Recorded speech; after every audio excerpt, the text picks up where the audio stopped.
هي خلاص الجو العام نفسه بقى كئيب، مفيش امل، مفيش امل، ضلمنا. ولا يمكن يكون في امل واحنا اللي قافلينها على نفسنا ولا ايه؟ والله العظيم ما اعرف. هنتكلم عن اللي حصل في عرض ساتا مين ايفنت واعتزال جون سينا والطريقه المعفنه اللي بجد اعتزل فيها. اما جون سينا ما معهوش اي لوم، هو مجرد راجل بينفذ الاوامر، فزي اغلبيه الناس والله دلوقتي متضايقه من الطريقه. انت ايه رايك فيها؟ انا شايف اللي حصل ده صح. نادرا لما تشوف ريتايرمنت ماتش حد بيكسب. هو كده كسب، دفن اللي بيلعب ضده. يعني هو اعتزل وخلص وعلم عليك فاهم كتير قوي. فاحنا لو انا معترض على حاجه فانا معترض على الطريقه. ان لو كان سينا خسر بالبن عادي كانت تبقى مبلوعه شويه وكنا هنعيط وبتاع كده. بس ان هو حوار ان هو كسر الجيفنج اب ده ليه خلى جونتر هيل عظيم. جونتر انت كنت كاره جونتر قد ايه امبارح؟ جدا جدا شفت- بجد. شفت. يعني في اللايف ساعتها ومنزلها على التيك توك برضه. اوف، بيور فيلن، كنت عامل اشتم فيه طول الماتش. بيور فيلن، تحسه بيور فيلن شرير قوي. تعالى مقطع كده. في حاجات كتير للناس اللي حاطط في فين ده. فين كان في اللايف. استسمعت كميه شتايم مني مش طبيعيه لجونتر بجد. فهو جونتر بالنسبه لي بقى خلاص ده كده الابسولوت بيور فيلن. فدي حاجه حلوه. الحاجه وحشه ان هو اللي هو جون سينا بس اللي استسلم. ده رايي في النهايه. وانها بعد ما خلصنا ونمت وصحيت وقعدت افكر كده فالنهايه كويسه. انا اختلف معاك، انا ما عنديش مشكله كان جون سينا يخسر، ما فيهاش. انا ما يفرقش معايا النتيجه اذا كان خساره او فوز، بس ان هو ما يطلعش بطريقه وحشه. هو طلع باوحش طريقه ممكنه. هو طلع بان هو يستسلم بطريقه حقيره. اللي هو ايه، هو اصلا تحسه كان قادر يكمل بس هو اختار ان هو يستسلم. بس هو عمل عليه في الماتش. ايه؟ جون سينا عمل عليه في الماتش. ايوه، هو شوف قال كان عمل ايه. انا جربت خلاص، عملت كل حاجه والتاني مش بيموت فاستسلمت، ودي حاجه وحشه. انت المفروض كنت تخسر مغمى عليك خلاص، اللي هو انا جربت كل حاجه وبرضه مش هستسلم وهخسر عادي بقى مغمى عليا. زي في ناس كده في الشارع قالت ان هو المفروض كان يغمى عليه، يعني مش يخسر بالطريقه دي الصراحه، يعني طريقه حقيره جدا. انا وياسر يعني متفقين مع بعض في حاجه ان احنا الاثنين معترضين على قفله الماتش. مش سياق الماتش. قشطه عادي كده جون سينا مش قد جونتر في القوه ولا في اي حاجه. المشكله اللي انت بتقوله ده مش لايق ولا منطقي مع اللي حصل مع جونتر من قبلها كام شهر. انت من قبلها كنت خسران من جي يوسو، انت من قبلها كنت بتلعب بات مكافين معلق، انت خليت جي يوسو يخنقك فاهم ويخليك تستسلم. ايه ده؟ اقول لك ليه هما هبلوا مع جونتر. يعني بص فبيعوضوه على بيعوضوه. حسب سينا. ايه لا الهبل ده؟ بص يعني جونتر خسر من جي اوسو. ماشي دي حاجه يعني مقززه. يعني مثلا ايه خسر من جي اوسو وكسب راندي اورتن. يبقى كده جونتر اقوى. يعني جي اوسو كده اقوى من راندي اورتن وجون سينا. انت فاهم؟ لو لعب بات مكافيه وكان ماتش رايح جاي انا مش فاهم الهبل ده. انت فاهم ان هو كده جي اوسو اقوى من جون سينا وراندي اورتن. يعني جون سينا تحت كده 2 جون سينا و2 راندي اورتن وجي اوسو احسن منهم 2 وجونتر تحتيهم. فاهم؟ فبس فهم بيعوضوا الهبل بهبل اكتر منه. بهبل اكتر منه او يا هما يا يمين قوي يا شمال قوي. ما عندهمش حل وسط يعني. يعني احنا لو كانت خلصت بنهايه عاديه ان جون سينا خلاص مش استسلم اتعدى عليه 3 كانت هتبقى عاديه. بس ما كانش هيقوي جونتر برضه بالقوه اللي حصلت فيه ده. مش هيبقى هو دلوقتي جونتر ممكن برضو يعني انا عايز اتكلم برضو عن الماتش ذات نفسه. الماتش كانش وحش خالص، الماتش كان حلو كالحد النهايه. يعني ما بعد الماتش دي الحاجه اللي فعلا ضايقتني اكتر. انا عارف ان هو مش متوقعتش حاجه كتيره، يعني متوقعتش يبقى احتفال كبير قوي يعني، بس ما ضربوش حتى نار. مش حد نار ايه؟ ما ضربوش نار يعني ما ضربوش فاير ووركس.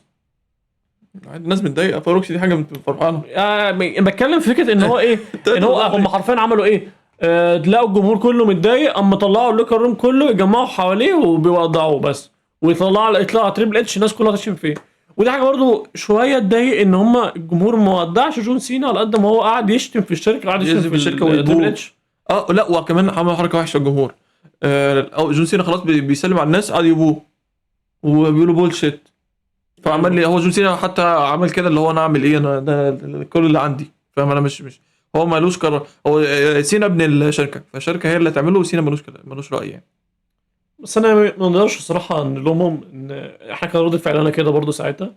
اغلبيه الجمهور ده ممكن فعلا بعد كده يعني يقدر جون سينا، بس كان صعب. انت خلاص اخر حاجه تفتكرها في للجمهور والدبليو دبليو اي ان انت مش انت بتشتم، بس الناس كانت معترضه على النهايه ومعترضه ان انت وافقت على حاجه زي كده، ودي مش احسن حاجه الصراحه. بلس اللي حصل مع تريبل اتش بعد الماتش وفي الاحتفال وما بعد الاحتفال، ده اللي غسلني من جوه قوي. الجمهور روقه وهو غتيت طلع حته الهيل بتاعته دي اللي هو ايه. انا كنت فاكركم هتقولوا هتزعقوا اكتر من كده. انا انتوا صوتكم واطي ليه؟ والناس عماله تشتم صوتكم واطي ليه مش سامعكم وشغالين شتيمه وهو ساكت عادي. كانت جميله الصراحه دي. اتمنى اكتر برضو ان في يستخدموا حاجه زي كده بعدين، يستخدموا فعلا كره الجمهور التريبل اتش ويعملوا بيها سيناريو. متوقعش حاجه زي كده تحصل لان احنا مش ايام مكمان، بس اتمنى حاجه زي كده تحصل تبقى فعلا ممتعه يعني. بالنسبه للعرض، انت ايه رايك في العرض عموما بعيد عن الماتش الاخير؟ لا عرض شهري مش شهري يعني نص شهري نص مش شهري احسن من العرض شهري. يعني بالنسبة للعرض ده اداءات حلوه بس هو كان المشكله في الوقت برضو ان هم ما ادوش الماتشات كتير حقها. الماتش بتاع اوبا وكودي وجاي ستايل نهايته حلوه منطقي جميل مفيش حاجه تضايق، بس قصير بزياده. انا اتضايقت ان هو درو دخل، انا عارف ان درو دخل كده كده، بس انا اتضايقت ان دخل بدري. متضايق ان درو دخل بدري وبوظ الماتش. الماتش كان فعلا حلو ان انت بتشوف ان حد قوه مضاده لكودي رودز وعارف حركاته وكل حاجه وكل شيء يستناه له، التاني ينزل له تحت ويعمل له حركات بتاعته تعبانه، التاني يمسكه ويعرف يكاونتر الكودي كاتر ويعمل كل حاجه. كان ماتش حلو. اسمه ايه ده عبد الرحيم قال لي ده ماتش في الرمل قصده على درو كودي. انا ما اعرفش بقى مستقبل اوبا فيمي في حوار ايه، خلاص يعني هو مجرد اللعب ماتش ده ومشي وهيكملوا عداوه كودي ودرو، ده اللي اتوقعه الصراحه. بالنسبه لي تريبل ثريد وبعد كده كودي ودرو وجوفانا بينز ولين سليتر اسمه ده ايجي ستايلز، راجل ليه كان ماتش برضه حلو خلص بسرعه بقى. خلص برضه بسرعه. بيلي وسوروكا حلو برضه وخلص بسرعه.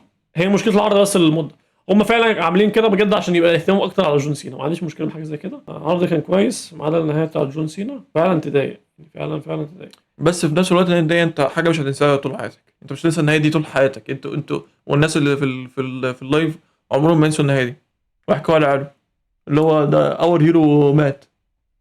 فاهم؟ يعني اغلبيه الناس في اللايف دلوقتي متضايقه ومعترضه على النهايه. بس انا عندي ليكوا سؤال، الناس اللي هي بتقول انا هبطل فرع المصارعه والمحتوى المصارعه وكل حاجه، هل عشان جون سينا اعتزل ولا هل عشان جون سينا اعتزل بطريقه وحشه؟ الفكره بتاعت زاميز وارتروس وجو هندري، عارف وقت ايه؟ لا مش وقت. هو مش عارف جون سينا وعد جو هندري اطلعك مش عارف ايه معايا وبتاع، وما كانش في وقت يسمح يلعب ماتش فدخلوا الحوار ده. وزاميز عارف لو بيردوا العيال الصغيره، فاهم؟ هو ده هي دي الفكره عباره عن كده بس بيردوا بيها الناس. وانا اتبسطت. طب علي طبيعي انا ما عجبتنيش صراحه. يعني 5 دقايق يعني ما جاتش في 5 دقايق بتاعت العرض دي يعني. الناس تقول جون سينا اعتزل لفرع مصارعه، انت مع جون سينا ما لعبش السنه دي، هي السنه دي بس اللي لعبها والسنه اللي فاتت ما لعبش، كل شويه كان بيجي حاجه. فدي ما ده سؤال يعني بالظبط. دي حاجه منطقيه. بطل فرع مصارعه هو ما مثلش جزء كبير اصلا من اخر كام سنه. ايه دبليو بيتر اقسم بالله انت فنان. سيف بيقول عشان احنا مستحملين الهبل الابداعي ده مع اي مصارع بس الا مع سين، عشان كده انت متضايق.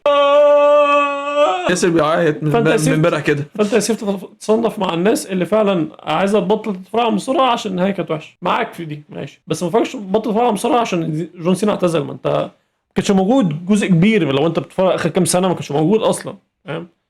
ولو انتم متضايقين فعلا من الكتابه والحاجات دي كلها، ما عندك الاي دبليو. ما بهزرش. الاي دبليو ولا مره هانوا اساطير. عشان هي شركه لسه بنت امبارح، بس هي قصدك اساطير في العموم يعني. دي حقيقه. وزي جرات اعتزاليه كتير زي بتاعت ستينج ودانيال براين والحاجات دي نظيفه ما حدش يتهان فيها. ايجي ناقص نفسه، دي حقيقه. لحق من الهبل اللي بيحصل ومش احتمال كتير بجد ما حدش يرجع تاني للدبليو. اغلبيه المصارعين ممكن يروح الدبليو ايه هو الناس ايه عايزين فلوس مش اكتر، مش فارقه معاهم اي حاجه ثانيه. انا اروح اتهني هناك عادي. حاجه برضه اللي تزعل في حوار اعتزال جون سينا ان هو كان غير الماتش الاعتزالي وحش، الجوله الاعتزاليه كلها اوفر اول وحش. يعني في حاجات حلوه فيها زي الهيل تيرن ذات نفسها، المومنت كانت حلوه بس هي كانت عموما وحشه. يعني هو كان جون سينا كهيل ما عرفش يأدي، ما عندوش وقت يعمل اي حاجه، ما عندوش وقت يبني. عشان 36 يوم يطلع فيهم دول مين ده؟ ده اقل مصارع بيطلعهم. فانت تجيب واحد بيعتزل عشان طلع 36 مره بس، ودي حركه اصلا يعني راس ماليه كلبه. ليه؟ لان انت لما تخلي الطلب على حاجه ليميتد يبقى حصريه، هتعرف تبيع تذاكر ايه. يعني مثلا تيجي مثلا لمدينه تقول لهم ايه هنعمل لكم عرض الروم، ماشي هتجيبوا جون سينا تدفع كام وهكذا. فحركه معفنه. فانت حرفيا مستخدمين جون سينا كمنتج بس. الشعور اللي جالي امبارح ده مثلا ما جاليش من امتى؟ مثلا في الجامعه جالي ممكن لا مش فاكر امتى جالي الشعور الوحش ده. لما رموا القط بتاعي ممكن. يعني هو الزعلة بتاعت المرأة دي مثلا في كل حياة واحد تبقى مثلا 3 4 5 مرات، فانت تبقى دايما مفتكر الزعل ده. يعني انا مثلا قارنت اعتزال جون سينا لما صاحبتي سابتني، لا انا اتضايقت اكتر في جون سينا. مش بترول والله، انا اتضايقت اكتر في جون سينا. انا قاعد معاه اكتر، في ذكريات كتيرة وكم ايه حد اداها لي في الحقيقة وكم ايه كده. ومروان كل شويه في الجيم يعمل لي كده يعمل لي كده. فلا في امباكت في حياتنا جون سينا عمله رهيب اكتر من القط بتاعي. القط بتاعي مات، انا القط بتاعي غالبا مات برضه يعني. فلا هو جون سايب فينا اثر رهيب، عشان كده احنا كلنا متضايقين. بس انا مش عايز اتكلم اكتر من كده عشان ما اقلبش الموجة. انا اتأثرت بجد. العمل دلوقتي ايه من وجهة نظري اللي انا شايفه، ان احنا مش هقول لك ندي فرصه للمنتج، نشوف ايه اللي هيحصل. هل فعلا هيعرفوا يستثمروا حاجه زي كده؟ هل يعرفوا مثلا يحولوا جونتر لهيل فاجر؟ هو بيور هيل خلاص، ما هو لا مفيش. ما ممكن يستغلوا، ممكن عادي اسبوع يجي يقولوا ما تيجي تلعب جي اوسو وتخسر منه. لا مش للدرجه. فول از هيت. ممكن يعملوا كده عادي، انا مش مستبعدها. وبالنسبه برضه تريبل اتش، هل ممكن يتقال؟ هل ممكن يستغل حاجه زي كده ويدخلوا سيناريو؟ انا عندي اسئله كتيره وعندي فضول اعرف الصراحه اللي هيحصل. لو فعلا ما لقيتش اي حاجه من الفضول اللي عندي تتحقق ولا اي حاجه، انا ممكن احتمال كبير جدا ابقى اشوف المنتج من بعيد ومش انفستد فيه زي دلوقتي، واركز مع اي دبليو اكتر. يعني اي دبليو بحبها بس من بعيد، مش زي دبليو بي. يعني مثلا ما بشوفش العروض اسبوعيه، بشوف شهريه بس. ممكن بعمل العكس، ممكن لو فعلا ما فيش اي منتج او اي حاجه اتحسنت، لا انا هعمل كده مع اي دبليو. استنى انت في الاليت دلوقتي في دوري بريمير ليج بيتلعب واللي بيكسب بياخد 3 نقاط وحوار. انا مش بتكلم عن حوار حماس. ايوه انا مش بتكلم عن ان الاليت وحش، انا بتكلم ان الدبليو دبليو بقت وحشه قوي فتخليك ايه مش عايز تتفرج عليها خلاص.